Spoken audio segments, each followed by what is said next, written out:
తులసి spiritual ప్రేక్షకులకు స్వాగతం. ఈ వారం రాశి ఫలాలు పరిశీలిద్దాం.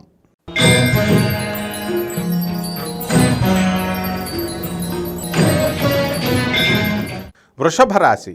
ఈ వృషభ రాశి వారికి చక్కగా వ్యయస్థితిగతుడైనటువంటి కుజుడు 1 జూన్ నుంచి, లాభంలో రాహువు, రాజ్యస్థితిలో శని, ధనస్థానంలో రవి, బుధ, శుక్రుల సంచారము, అలాగే పంచమంలో ఉన్నటువంటి కేతుగ్రహ ప్రభావం వలన మీకు కుటుంబంలో కొన్ని కలతలు వచ్చినప్పటికీ కూడా, మానసిక ఆందోళన వచ్చినప్పటికీ కూడా అవన్నీ కూడా మీరు దాటుకొని వెళ్ళిపోతారు.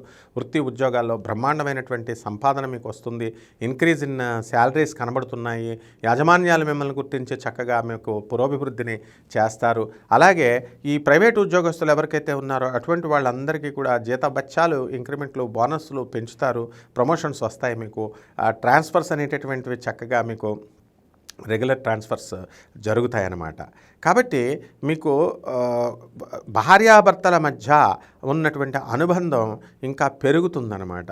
కాబట్టి ఈ బంధుమిత్రులతో విందు వినోద కార్యక్రమాల్లో పాల్గొంటారు. మీ పిల్లలకు సంబంధించి అనేకమైనటువంటి టెన్షన్స్ పడతారు. కాలేజీల్లో చేరాలా, ఫీజులు రావాలా, నేటివిటీ సర్టిఫికేట్లు తెచ్చుకోవాలా, ఇలాంటి వాటిల్లో ప్రభుత్వం పెట్టేటటువంటి నిబంధనలకి తలపోట్లు వచ్చేసి డిప్రెషన్లకు వెళ్ళిపోతారు వృషభ రాశి వాళ్ళు. అలాగే భార్య సంబంధించినటువంటి మా తల్లిదండ్రులను చూడడం లేదని చెప్పి కొంచెం మనసు కలత పొందుతూ ఉంటారు. మరి ఈ వారం అంతా కూడా మీకు చక్కగా స్త్రీలందరికీ కూడా సంపూర్ణమైనటువంటి మానసిక ఆనందం వస్తుంది.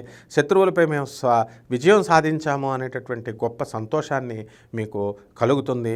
మీ ఎదురింటి వాళ్ళైనా, మీ పక్కింటి వాళ్ళైనా మిమ్మల్ని అవమానించినప్పుడు వాళ్ళని ఏమి చేయలేక అచేతనంగా ఉన్నటువంటి మీరు మరి వాడిపై విజయం సాధించినటువంటి విజయోత్సాహం మీకు కలుగుతుందన్నమాట. అందువలన గ్రహస్థితి ప్రకారము చక్కగా ఈ వృషభ రాశి వారికి టెంపరీగా పనిచేస్తున్నటువంటి వాళ్ళకి పర్మనెంట్గా చేయడం అవుతుంది. ప్రభుత్వాలు చక్కగా వృషభ రాశి వాళ్ళు ఎంతోమంది ఎమ్మెల్యేలుగా, ఎంపీలుగా సెలెక్ట్ అవ్వడం మీరంతా కూడా చెక్ చేసుకోవచ్చు. కాబట్టి వృషభ రాశి వారికి తిరుగులేని విధంగా ఉంది. ఒక ఇల్లు ఉన్నటువంటి వాళ్ళకి రెండో ఇల్లు కొనాలనేటటువంటి ఆలోచన మీ భార్య ద్వారా మీకు వస్తున్నప్పటికీ కూడా మీరు చక్కగా మనం ఎప్పుడు కొనాలి, ఎప్పుడు కొనకూడదు అనేది చక్కగా బేరీజు వేసుకుంటూ చక్కగా ముందుకు వెళుతూ ఉంటారు. కాబట్టి ఈ వృషభ రాశి మహిళలకి చక్కటి మనశ్శాంతి ఏంటంటే చక్కగా ట్రాన్స్ఫర్స్ అనేటటువంటివి మనం కోరుకున్న చోట్లకి మనకు వచ్చినాయిలే అనేటటువంటి సంతోషం ఉంటుంది. రెమెడీస్ దగ్గరికి వచ్చేసరికి మీరు కుజుడికి చక్కగా కుజ జపం చేయండి, కుజ స్తోత్రాలు చదవండి, కుజుడికి సుబ్రహ్మణ్యేశ్వర స్వామి పూజలు చేయండి, ఇంట్లో అభిషేకాలు చేసుకోండి. మరి అలాగే కందులు కిలోంపావు, తర్వాత ఎర్రని వస్త్రాన్ని పేద బ్రాహ్మణులకి మంగళవారం నాడు ఉదయం కరెక్ట్గా 7 గంటలకి మీరు దానం చేయండి. ఈ విధంగా కనుక మీరు చేసినట్లయితే సుబ్రహ్మణ్యేశ్వర స్వామి ఆరాధన ఓం శరవణ భవ అనే మంత్రంతో జపం చేయండి, బ్రహ్మాండంగా ఉంటుంది.